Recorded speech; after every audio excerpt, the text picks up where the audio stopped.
우리가 3주 전부터 2주 전인가요? 3주 전이네요. 보니까 성서는 믿음의 책, 또 성서는 소망의 책, 성서는 사랑의 책이라는 주제로 말씀을 전하고 있습니다. 너무 중요한 주제입니다. 왜냐하면 이 성경을 보면 처음부터 끝까지 믿음이라는 주제가 관통하고 있고, 또 소망이라는 주제도 관통하고 있고, 사랑이라는 주제도 관통하고 있습니다. 그리고 어느 부분은 믿음과 사랑이라는 이런 덕목이 나오고 있고, 또 어느 성경 본문은 믿음, 소망, 사랑 이것이 다 나오는 본문도 있어요. 그게 어떤 서신서에도 그럴 뿐만 아니라 예수님께서 사람들을 만나서 사람들의 질병을 치유하시고 또 회복하실 때도 거기에 사람의 믿음과 소망과 예수님의 사랑이 이렇게 함께 어우러져 나와 있어요. 이 부분은 너무 중요한 주제고, 제가 앞으로 틈틈이 한 번씩 이런 성경에 나오는 믿음, 소망, 사랑이라는 주제로 말씀을 전할 텐데요. 오늘은 세 번째로 성서가 사랑의 책이라는 것입니다. 그런데 성서가 사랑의 책이라는 것은 너무나 분명해서 잘 알 수 있습니다. 제가 대한성서공회 개역개정성경 프로그램에서 이게 검색해 봤어요. 사랑이라는 말이 이 성경 전체에서 몇 번 나오는가?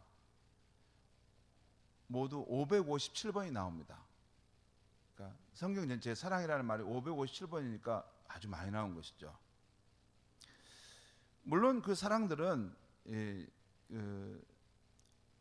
부모와 자식 간의 사랑, 또 연인 간의 사랑, 형제 간의 사랑, 또 친구 간의 사랑, 이런 다양한 사랑의 모습이 나옵니다. 그래서 아브라함과 그 독자 이상을 사랑했다 하는 표현이 나오고, 또한 야곱이 라헬을 사랑했다 하는 표현들도 나옵니다. 그런데 우리가 오늘 이 밤에 살펴보려고 하는 것은 성서가 일관되게 말하는 사랑은 어떤 사랑인가입니다. 성서가 보여주는 사랑은 세상 사람이 말하는 사랑이 아닙니다. 그 사람이 사람에 대해서 가지는 사랑이 아닙니다.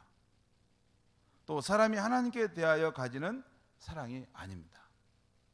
성서가 보여주는 사랑은, 성서가 보여주는 중심적 사랑은 이걸 포착해야 되는데, 이걸 놓치면 이 성서의 중심을 놓치고 있는데, 그것은 하나님께서 피조물인 인간을 향해 가지는 사랑이에요. 담이 없는 사랑, 끝없는 사랑입니다. 이 점이 성서의 사랑과 일반 다른 사랑과의 전혀 다른 점이에요. 성서는 하나님의 사랑이 있고 그로 인한 여파가 있는 거예요. 하나님의 사랑이 없으면 성서는 이야기가 될 수 없어요. 성서의 모든 그러한 역사는 하나님의 사랑이라는 동기에서부터 출발한 거예요. 예수님이 오신 것도 하나님의 사랑이라는 그 마음에서 예수님이 오시게 된 것입니다. 우리 성서, 이게 출애굽기 33장 19절에 보면 이런 말씀이 있어요. 여호와께서 이르시되 나는 은혜 베풀 자에게 은혜를 베풀고 긍휼히 여길 자에게 긍휼을 베푸느니라. 하나님의 마음이죠. 또한 신명기 7장 7절 8절에 이런 말씀이 있어요. 여호와께서 너희를 기뻐하시고 너희를 택하심은 너희가 다른 민족보다 수요가 많기 때문이 아니니라. 8절입니다. 여호와께서 다만 너희를 사랑하심으로 말미암아 자기의 권능의 손으로 너희를 인도하여 내시되 너희를 그 종되었던 집에서 애굽 왕 바로의 손에서 속량하셨나니.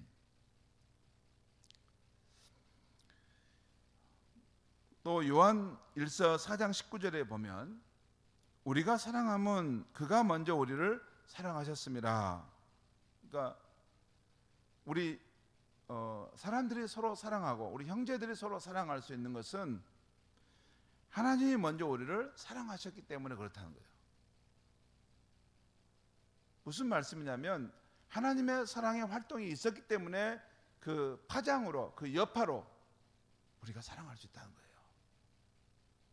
우리 인간이 사랑한다? 하나님, 성경은 그렇게 말하지 않아요. 인간은, 하나님 떠난 인간은 본성상 이기적이고 자기중심적인, 무엇을 보아도 무엇을 말해도 무엇을 편들어도 공정하고 정의롭지 못한 것, 팔은 안으로 굽는 거죠. 그런데 이 하나님의 이 다함이 없는 사랑의 빛을 받고 그 사랑에 이렇게 압권하는 그런 것을 물결에 잠기는 사람은 그 사랑의 영향을 받게 돼요. 그렇죠? 여러분, 너무 이 좋은 충격을 받아도 사람이 그걸로 인해서 삶이 변화가 시작되지 않습니까? 그 밖에 사랑에 관한 성서의 말씀은 수없이 많습니다. 그러나 성서에서 말하고 있는 성서에서 중심적으로 흐르는 사랑의 맥은 오늘날 세상 사람들이 흔히 말하는 인도주의적인 그런 사랑, 낭만적인 사랑이 아니에요. 감정에 뿌리를 두는 그런 기복치는 이런 사랑이 아닙니다. 성서가 중요하게 여기는 사랑은 창조주 하나님 편에서 자진하여 우리 인류에게 죄인을 향해서 다가오시는 사랑인 것입니다. 오늘 저녁에 우리는 이 하나님의 사랑이 어떠한 사랑인가를 조금 더 살펴보려고 합니다. 이 세상에는 여러 가지 사랑이 있어요. 부자 간의 사랑, 부부 간의 사랑, 연인 간의 사랑. 또 여러분, 또 새들 간에도 사랑이 있어요. 어미새가 자기 새끼를 사랑하는 거 여러분 보시면 참 감동하지 않습니까? 그렇게 초여름에 벌레를 많이 잡아서 그 낳은 새끼들에게 그 입에다 다 하나씩 일일이 넣어주잖아요. 그게 무슨 마음이 있는지 벌레들을 잡아가지고 그 새끼들을 다 살려내잖아요. 그리고 물고기들의 사랑도 있습니다. 물고기. 물고기 중에 그런 게 있잖아요. 연어는 보면 올라와서 마지막에 자기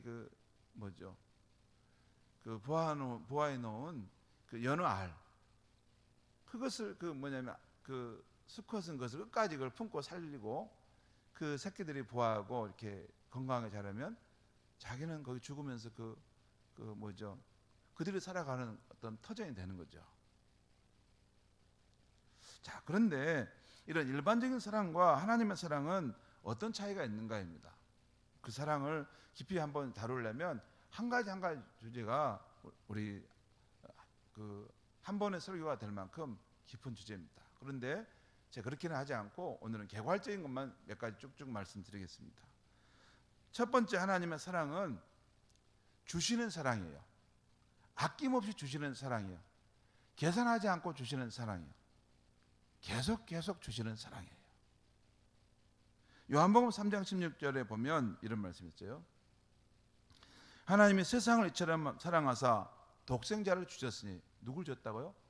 독생자를 주셨으니. 그 사랑은 그냥 그냥 관념적인 사랑이 아니라 실제 실물을 주시는 사랑이에요. 이는 그를 믿는 자마다 멸망치 않고 영생을 얻게 하려 하심이라. 또한 요한일서 4장 9절 10절에 보면 거기 보면 하나님이 자기의 독생자를 세상에 보내심은 그로 말미암아 우리를 살리려 하심이라. 그다음에 또 10절에 사랑은 여기 있으니 우리가 하나님을 사랑한 것이 아니요 하나님이 우리를 사랑하사 우리 죄를 속하기 위하여 화목제물로 그 아들을 보내셨습니다. 하나님 앞에 범죄한 우리 인간은 하나님의 진노의 대상이었어요. 구원 얻을 길이 없는 것입니다. 아담의 후손은 다 아담처럼 그렇게 들풀처럼 사라졌다가 하나님의 심판 앞에 서야 될 그런 영원한 심판을 처할 운명이었는데 하나님께서 그 독생자를 보내서 화목제물로 삼으셨다는 거예요. 인간이 지은 모든 죄를 대신 담당케 하셔서 그런 하나님과의 불화하는 관계를 풀어서 해결하시고 화목하는 관계를 이루셨다는 거예요. 여기도 그 독생자를 화목제물로 주셨다는 것입니다. 그리고 로마서 8장 32절에 자기 아들을 아끼지 아니하시고 우리 모든 사람을 위하여 내주시니가 어찌 그 아들과 함께 모든 것을 우리에게 주시지 아니하겠느냐.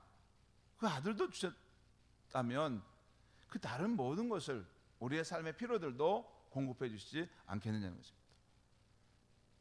여기도 주신다는 말씀이 나왔죠. 또한 마태복음 20장 28절 예수님께서 말씀하신 것 중에요. 말씀하신 것도 중요합니다. 예수님 말씀하시기를 인자가 온 것은 자기 목숨을 많은 사람의 대속물로 주려 함이니라. 준다는 거예요.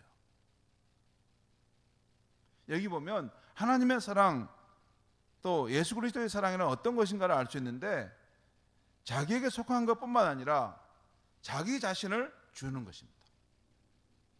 생명까지 주는 것이에요. 독생자를 주셨다고 하는 것은 하나님이 자신보다 더 귀한 아들을 내어주셨다는 거예요.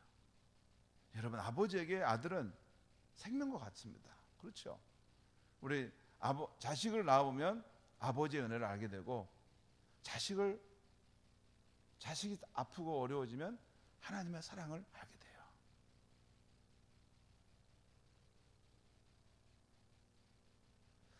하나님이 독생자를 우리에게 주셨다는 것은 가장 자기보다 더 소중한 존재를 우리에게 주셔서 우리를 살리려 하셨다는 것입니다. 여러분, 창조자 하나님은 영원히 마르지 않는 사랑의 원천이시기 때문에 주시고 또 주신 것뿐이세요. 여러분, 우리가 당연하게 여기는 우리가 누리고 있는 이 땅에서 살아가는 모든 그러한 요소들이 하나님이 우리를 사랑하심으로 주신 것에 안에서 우리가 지금 살고 있는 것입니다. 여러분의 생명과 저의 생명, 우리가 호흡하는 것도 하나님이 다 주셨어요. 그렇죠? 우리가 호흡하는 산소도 우리가 만들었습니까? 하나님이 만드신 거예요. 우리가 밟고 다니는 땅도 하나님이 만들어 주셨어요. 여러분, 지구는 다른 행성에 비해서, 위성에 비해서 참 지구는 이렇게 우리가 걷기에 참 이렇게 딱딱해서 걷기에 좋은 땅입니다. 불평하신 분들 나중에 저기 목성이나 토성 같은 데 가서 살아보시죠. 거기가 막 발을 밟으면 막 이렇게 막 가스 먼지 있어가지고 밟아도 이게 지금 바닥이 안 닿는 거. 여러분, 이 지구라는 이 환경은 정말 독특한 환경입니다. 여러분, 지금도 과학자들이 이해할 수 없는 것은 이 태양계 안에서 지구는 우리가 지금 70% 정도 물이 있잖아요. 근데 이 물은 생명을 연장해 가는데 필수적인 요소잖아요. 근데 이 지구에 물이 이렇게 많은 이유를 모른다는 거예요. 왜 지구에 이렇게 물이 많을까? 과학자들이 추측만 할 뿐이지 그 원인을 발견하지 못하는 것을 과학 뉴스에 제가 봤어요.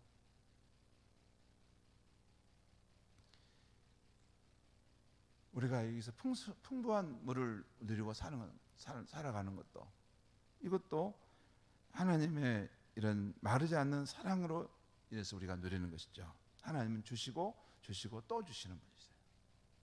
우리가 앞으로 생을 마칠 때까지도 우리는 여러 필요들이 있는데 그것도 하나님 아버지께서 우리에게 주셔야만이 우리가 살아가는 거죠.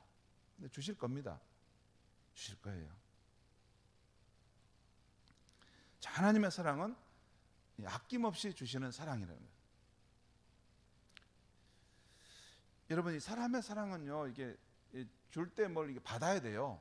이게 give and take. 요 항상 생각하잖아요. 그렇죠? 이게 하나님의 사랑과 인간의 사랑의 차이죠. 우리는 계속 주는 거 누가 못하죠. 그런 사람은 성자죠. 못하죠. 뭘 주면 꼭 보면 결혼식 때 뭘 줬으면 받아야 되잖아요. 그거 다 생각하고 있는 거 아닙니까? 그게 우리의 사랑인데 하나님은 계속해서 주시는 분이죠. 두 번째, 하나님의 사랑은 죄인을 용서하시는 사랑입니다. 그러니까 의인이나 선인을 위하는 사랑이 아니라, 이게 이제 우리 인간의 사랑이죠.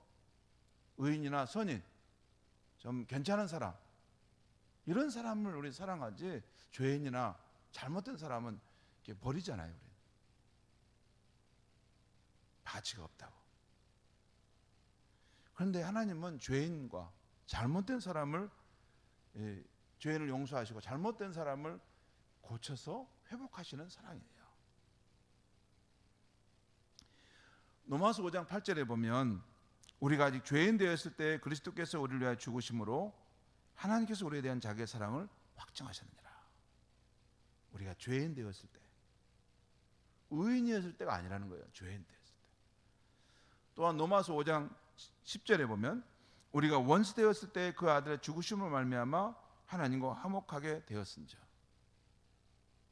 우리가 하나님과 원수로서 살아갈 때, 하나님과 적대적인 관계, 그렇죠. 그런 그때 그의 아들의 화목 제물을 통해서 우리와의 관계로 화목의 길을 여셨다는 것이죠. 죄인을 용서하시는 사랑이 하나님의 사랑. 이건 인간의 사랑한 거는 좀 다르죠. 인간의 사랑은 의인과 선인, 꽤 괜찮은 사람들을 이렇게 위하는 사랑인데, 하나님은 죄인, 잘못된 사람, 허물 많은 사람, 또 소망 없는 사람을, 상한 갈대와 꺼져가는 심지와 같은 사람을 붙드셔서 살리시고 회복하시는 그 사랑이라는 거예요. 그리고 세 번째는, 하나님의 사랑은 인간의 사랑과 다른 한 가지는 영원 불변의 사랑이라는 거예요. 인간의 사랑은 이렇게, 왜냐하면 저변석회처럼 바뀝니다. 감정에 따라서 좋았다, 싫었다, 좋았다, 싫었다. 부부간에도 여러분은 잘 사시는지 모르겠어요. 저도 이렇게 부부가 살 때도 이렇게 좋을 때도 있지만 이렇게 불편할 때도 있어요. 감정에 따라서.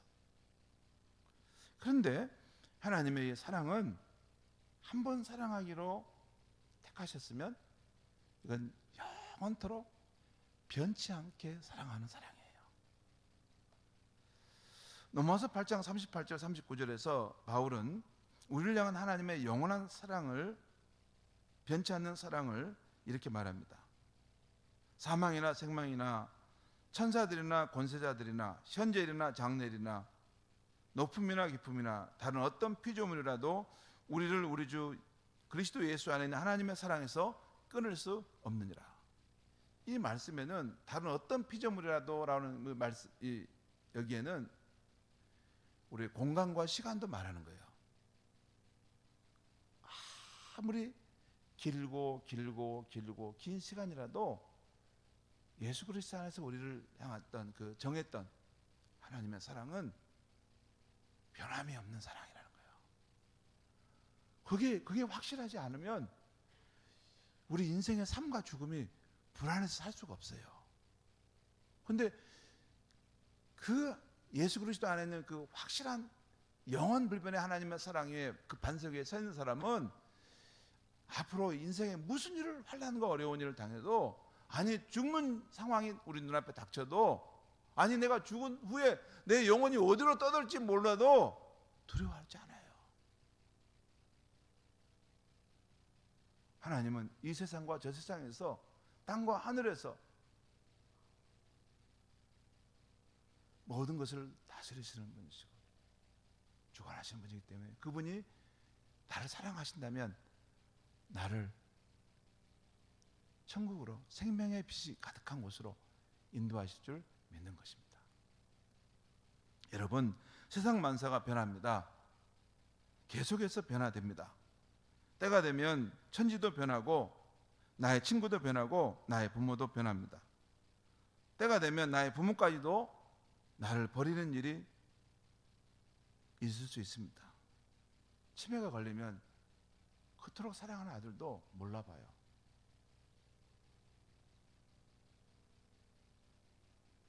아니, 내 자신도 변해서, 내 편에서 자진해서 하나님을 떠나는 일이 있을 수 있습니다. 제가 아주 유명한 목사님이, 훌륭한 목사님인데 치매가 와가지고 나중에 하나님을 마치 떠난 것처럼 그런 말을 하셨던 목사님이 있다는 말 들었었어요. 그럴 수도 있어요. 그러나 하나님이 나를 사랑하시는 그 사랑은 변하지 않습니다. 나를 예수 그리스도 안에 선택하신 그 사랑은 내가 정신이 있든 없든, 내가 잘나든 잘못나든 변치 않아요. 변함이 없어요. 이 하나님의 영원 불변의 사랑이 나를 지키고 있음을 알면 나의 영혼은 천지가 1000번을 변하고 이 세상이 10,000번을 변할지라도 굳건한 반석 위에 서 있는 평온함과 안온함이 있는 것입니다.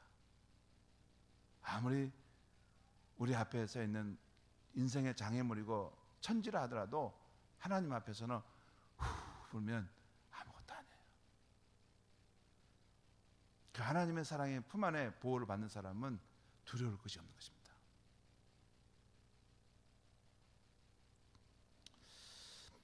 그런데 여러분, 이 하나님의 사랑이 우리 인류에게 나타난 것은 요한복음 1장에 기록된 대로 태초에 말씀으로 계셨는데 육신을 입고 이 세상에 오신 예수님의 태어나심 속에서 하나님의 사랑이 본격적으로 우리에게 드러나기 시작했어요. 지금 우리 교회력으로 말씀이 육신이 되어 오심을 기다리는 대강절이죠. 그런데 사실은 태초에 말씀이 있었던 분은 이미 2000년 전에 유대 땅에 오셨습니다. 우리처럼 육신을 입고 사셨고 우리가 겪는 인생의 모든 즐거움과 수고와 고통을 겪으셨어요. 마지막에는 우리 인류를 죄와 죽음에서 구원하시기 위해서 십자가에 죽으셨고 부활하셨습니다. 지금은 하나님 우편에서 모든 권세를 가지고 우주와 만물을, 우리 인간 역사를 주관하고 계십니다. 또한 그의 성령을 우리에게 보내주셔서 영원토록 우리를 인도하시겠다는 약속을 이루어가고 계십니다. 저와 여러분의 삶 속에서. 우리는 성서에서 우리 주 예수님의 모습을 읽고 묵상할 때, 또 성령 안에서 주 예수님과 만나 교제할 때 창조주 하나님의 깊은 사랑을 느끼게 됩니다.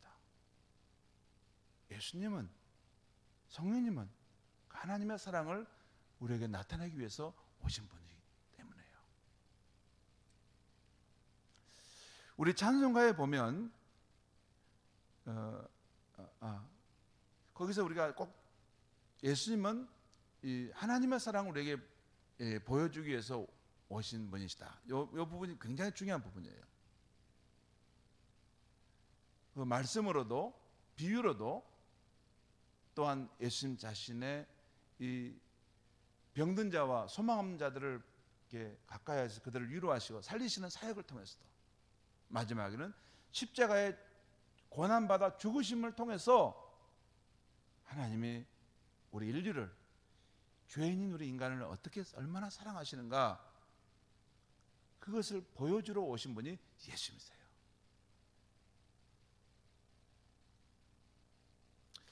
우리 찬송가에 보면 내 진정 사모하는 이라는 찬송가 88장이 있죠.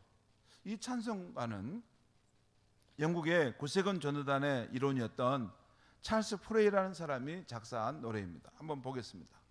참 가사가 너무 귀해요. 내 진정 사모하는 친구가 되시는 구주 예수님은 아름다워라. 산 밑에 백합하여 빛나는 새벽별. 주님 형언할 길 아주 없도다. 그러니까 형언할 수가 없을 만큼 그분이 내게 좋다는 그 말이에요. 내 마음이 아플 적에 큰 위로 되시며 나 외로울 때 좋은 친구라. 우리 인생을 살다 보면 저럴 때 있지 않습니까? 내가 아플 때, 내가 외로울 때, 근데 위로와 친구가 되셔 주신다는 거예요. 또한 2절에 보면 내 마음의 모든 염려, 이 세상 고락도 주님 항상 같이 하여 주시고 시험을 당할 때 악마의 교교를 즉시 물리치사 날 지키시네. 온 세상 날 버려도 주 예수 안 버려 끝까지 나를 돌아보시니. 온 세상이 일어나가지고 나를 버리고 대적하려고 하는데, 그런데도 주 예수는 나를 버리지 않는다. 예수 그리스도 안에 있는 하나님의 그 사랑의 끈에 묶여 있기 때문에 나를 버리지 않고 돌보신다는 거예요. 원래 이 찬송가 88장의 영어 찬송의 제목은 The Lily of the Valley입니다. The Lily of the Valley인데 이것은 골짜기의 백합화라는 거예요. 릴리가 백합화죠. 골짜기의 백합화라는 주제, 이게 원래 이 제목이. 그런데 우리 찬송가는 내 진정 사모하는이라는 주제로 바뀌었어요. 제목이. 원래 아가서 2장 1절에 나는 사론에 수선하여 골짜기의 백합화로다라는 여기에서 유래하는 거예요. 이제 제가 사진을 몇 장 보여드리겠는데요. 이 첫째 사진은 이 찬송가 88장의 이 원래 영어 찬송가의 작사자인 찰스 프레이의 가족입니다. 저기 앉아있는 부부가, 여기 남자가 찰스 프레이고 그 부인이고 뒤에는 3명의 아들들이에요. 그런데 이 가정은 이게 다 이렇게 악기를 잘 다루고 음악성이 뛰어났습니다. 그래서 그 당시 구세군 전도대가 복음을 전할 때면 이 찰스 프레이 가족이 가서 이렇게 화음을 넣어서 연주해서 뭐냐면 복음의 그런 부흥 운동을 일으키는데 기여하신 귀한 분들이에요. 자, 그리고 그 다음에 나오는 이 본문은 이게 지금 여기 보면 The Lily of the Valley라고 하는 이 지금 찰스 프레이가 작사한 이 원 영어 성경 가사입니다. 그 다음에 다음 사진은 이것은 이 세 번째 사진은 이 영어 성경, 영어 찬송인 저것을 우리말로 최초로 번역한 것이 언제였냐면 1919년 성결교단에서 신증복음가라는 책을 만들 때 저걸 번역해서 그 찰스 프레이의 그 The Lily of the Valley라고 하는 그 곡을 번역해 가지고 실은 건데, 저기 보면 여러분 재밌어요. 저기 보면 그런 표현이 나오죠. 여기 보면 처음에 지금 우리가 부르는 88장 내 진정 사모하는 그 찬송가와 달라요. 그렇게 번역 안 했어요. 어떻게 했냐면 이렇게 해놨어요. 나의 좋은 친구와 모든 것 되시는 구주 예수의 아름다움이여 산곡의 백합꽃을 그의 것 보겠네. 내 죄를 씻어 완전케 하시고, 이렇게 돼요. 그 다음에 두 번째는 육신의 모든 염려 세상의 고락을 나와 항상 같이 하여 주시고 시험을 당할 때 나 잘 모르겠는데 그럽니다. 우상을 멸하고 지켜주시네, 이렇게 나와 있어요. 우리 찬송가 지금 번역하고 좀 다르죠. 그러니까 최초 번역은 저렇게 했다는 거예요. 여기 한 번 더 가겠습니다. 여기 보면 우리 저기 찬송가는 마지막에 주는 산 밑의 백합 그렇게 나오는데, 여기는 이렇게 후렴이 이렇게 나와요. 구주는 산곡의 백합 명랑한 새벽별 만인 위에 뛰어나시는 주일새라는 말이죠. 여기 이제 이게 원 영어 가사를, 찬송 가사를 맨 처음 우리나라로 번역할 때 저렇게 번역했어요. 근데 다음에 또 이번에 나오는 것은 이것은 다섯 번째 사진은 1931년 신편 찬송가 편집 때 전영택 목사님이 새로 번역해서 실은 찬송가입니다. 이게 이제 우리 본 찬송가, 우리 88장의 찬송가로 들어온 거죠. 내 진정 사모하는. 그런데 여러분 재밌는 거 보시죠. 여기 보면 이 제목을 보면요, 여기도 이때도 이게 지금 1931년에 이 찬송가로 들어왔을 때도 제목은 내 진정 사모하는이 아니고 주는 산 밑의 백합이라는 제목이었다는 거예요. 근데 이것이 이제 또 그 뒤로 이렇게 해서 역사 내려오면서 지금 현재 내 진정 사모하는이라는 제목으로 바뀐 거죠. 여러분,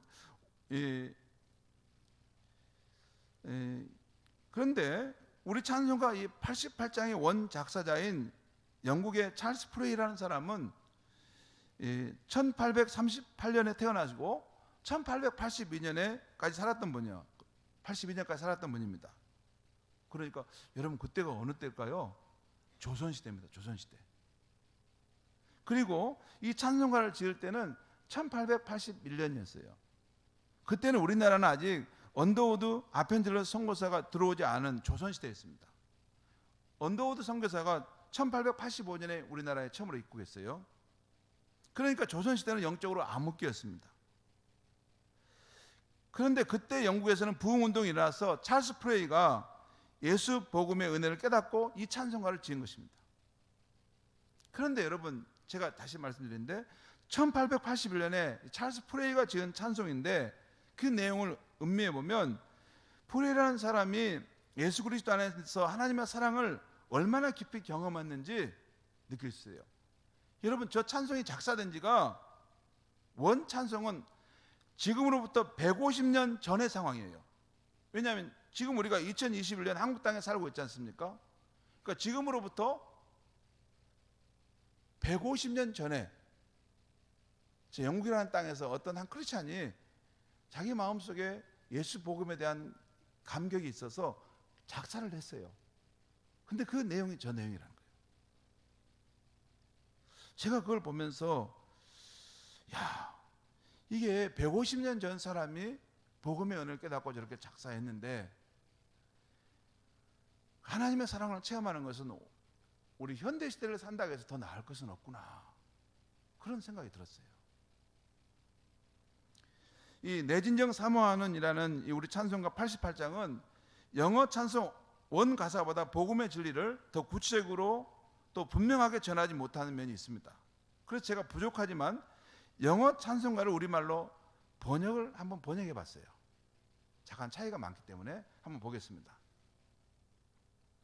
이게 보일지가 모르시겠는데 여기 보면, 그냥 제가 읽겠어요. 여기 보면, 나는 예수님에게서 친구를 발견했네. 주님은 내게 모든 것이네. 주님은 내 영혼의 수많은 사랑 가운데 가장 아름다우신 분. 주님은 골짜기의 백합화. 오직 주님 안에서 나는 모든 것을 발견하네. 나를 깨끗게 하며 나를 온전케 하는데 필요한 모든 것을 발견하네. 슬플 때 주님은 나의 위로자이시며 괴로울 때 주님은 나의 쉴 곳이시네. 모든 염려를 주님께 맡기라 하시네. 이게 1절입니다. 그리고 2절 한번 보겠습니다. 2절에 보면, 주님은 내 모든 아픔을 가져가셨고 내 모든 슬픔을 지신 분. 시험 당할 때 주님은 나의 강한 산성이 되시네. 나는 주님을 위해서 모든 것을 버렸네. 내 마음속의 우상들을 무너뜨렸네. 이제 주님이 그 능력으로 날 지키시네.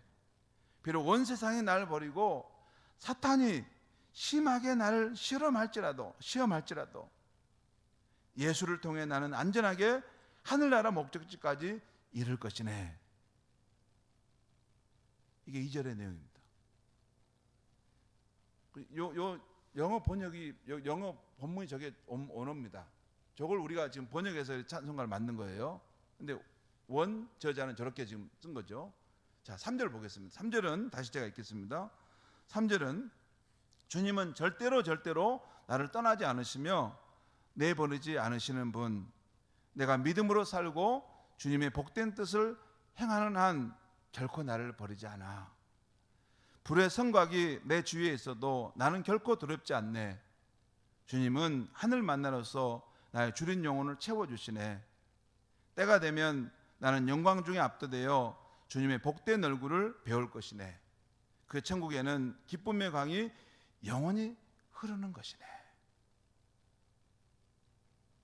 이게 찰스 프레이가 썼던 원래의 영어 찬송가 가사인데, 지금 우리 성경이 찬송가 이렇게 지금 번역했지만 약간 많은 부분에서 이렇게 어떤 복음의 진리를 더 분명하게 이게 놓치고 가는 면이 있어요. 그건 뭐 번역상이 어쩔 수 없는 상황입니다. 이걸 몰라서 그런다기보다는 짧은 말로 이렇게 그 안에 담아내야 되니까 한 거죠. 그리고 우리 결론에 보면 마지막 그 후렴이 그러죠. 주님은 골짜기의 백합화, 빛나는 새벽별. 주님은 내 영혼의 수많은 사랑 가운데 가장 아름다운 분이십니다.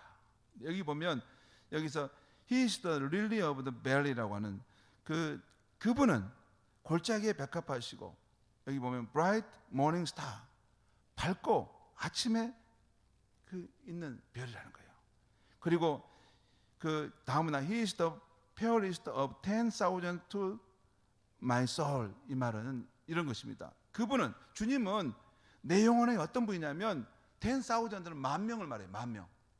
만 사람 중에, 만 명의 사람들 가운데서 가장 매력적이고 아름다운 분이시네 라는 이런 뜻입니다. 페어라는 말 속에는 매력적이고 아름다운 말인데 가장 최상급이 들어서 그런 의미예요. 성도 여러분, 저는 저와 여러분을 창조하신 하나님은 인류와 우리를 향한 영원 분변의 사랑을 보여주시기 위해서 하신 일이 그의 독생자인 예수 그리스도를 보내주신 것입니다. 곧 하나님의 영원하신 사랑을 우리에게 전하기 위해서 말씀이 육신을 입고 오신 분이 바로 우리의 주 예수 그리스도이십니다. 우리는 복음서와 사도행전을 읽을 때 예수님의 생애와 하나님 나라의 선포사역, 그리고 십자가의 고난과 죽음, 부활하심, 그리고 그의 성령으로 우리에게 오셔서 함께 하시는 것을 우리는 보게 됩니다. 이 찰스 프레이가 지은 우리 주님이 골짜기에 백합하여 빛나는 새벽별이라는 이 찬송에는 한마디로 말하면 우리를 향한 하나님의 아낌없이 베푸시는 사랑이, 하나님의 영원 불변의 사랑이 예수 그리스도 안에서 오로지 듬뿍 가득 채워져서 우리에게 나타나고 있다는 거예요.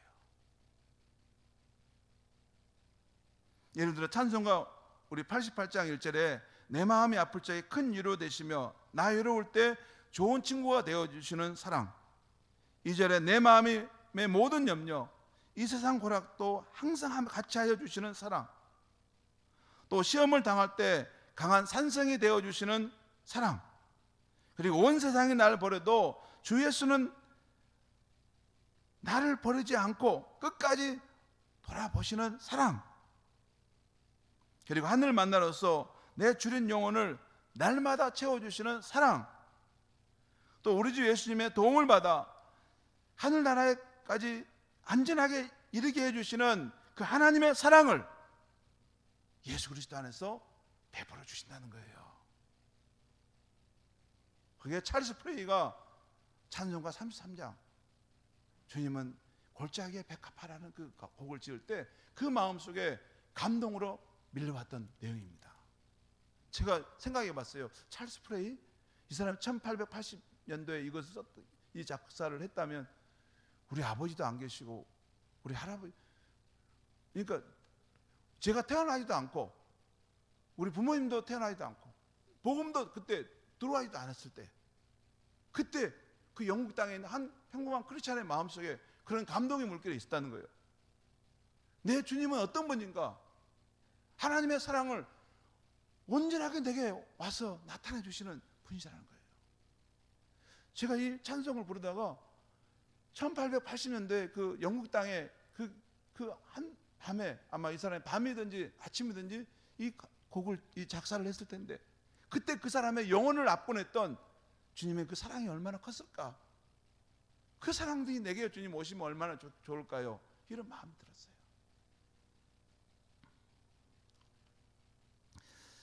목회를 잘하시는 감독의 한 목사님이 계셨어요. 근데 그분이 어릴 때 말썽쟁이여서 부모로부터, 형제들로부터 천덕꾸러기처럼 자랐습니다. 그러다가 길을 잘못 들어서 잘못 나갔어요. 그런데 어렸을 때 주일학교를 다녀서 주일학교에서 하나님 말씀을 듣곤 했어요. 그런데 그때 들었던 말씀 가운데 하나님은 죄인을 사랑하시고 잘못된 사람도 하나님은 사랑하신다, 이 말씀이 깨닫게 돼서 자기 인생이 잘못되었는데 그 말씀이 생각나서 그날 그냥 교회로 뛰어가서 교회 성전의 문을 열고 들어가서 기도하는데, 하나님 저를 사랑하십니까? 저같이 잘못된 사람도 하나님 사랑하십니까? 그렇게 하나님께 울면서 기도하다가 하나님의 사랑을 그 사람이 체험하게 됐어요. 그래가지고 달라져서 그 사람이 신학을 하고 감리교 목사님이 되었는데 아주 목회를 잘하는 훌륭한 목사님이 되었다고 하는 것입니다. 사랑하는 성도 여러분, 성서는 저와 여러분을 향한, 우리 인류를 향한 하나님의 위대한 사랑이 기록되어 있는 책입니다. 이 보배로운 성서를 늘 가까이에서 바다보다 더 깊고 태산보다 더 높은 하나님의 사랑을 받아서 넉넉한 사랑의 의무를 갖고 살아가며 또 이 존귀한 사랑을 가족과 이웃에게 나눠주며 살 수 있는 저와 여러분이 되기를 간절히 바랍니다. 기도하겠습니다. 하나님 아버지, 오늘 이 밤에 찰스 프레이의 마음에 감동했던 예수 그리스도 안에 나타난 하나님의 그 깊은 사랑, 그 놀라운 사랑, 그 뜨거운 사랑을 잠깐 생각해 보았습니다. 하나님 아버지, 시공을 초월하시고 역사하시는 분이 하나님이십니다. 하나님, 그 밤에 찰스 프레이의 마음속에 예수 안에 있는 그 하나님의 그 뜨거운 사랑이 그에게 밀려왔다면 오늘 이 밤에 말씀을 듣고 기도하게 될 우리들의 마음속에도 하나님의 그 뜨거운 사랑, 그 감격스러운 사랑이 밀물처럼 밀려오는 이 밤이 될 수 있게 하여 주시옵소서. 예수님의 이름으로 기도하옵나이다. 아멘.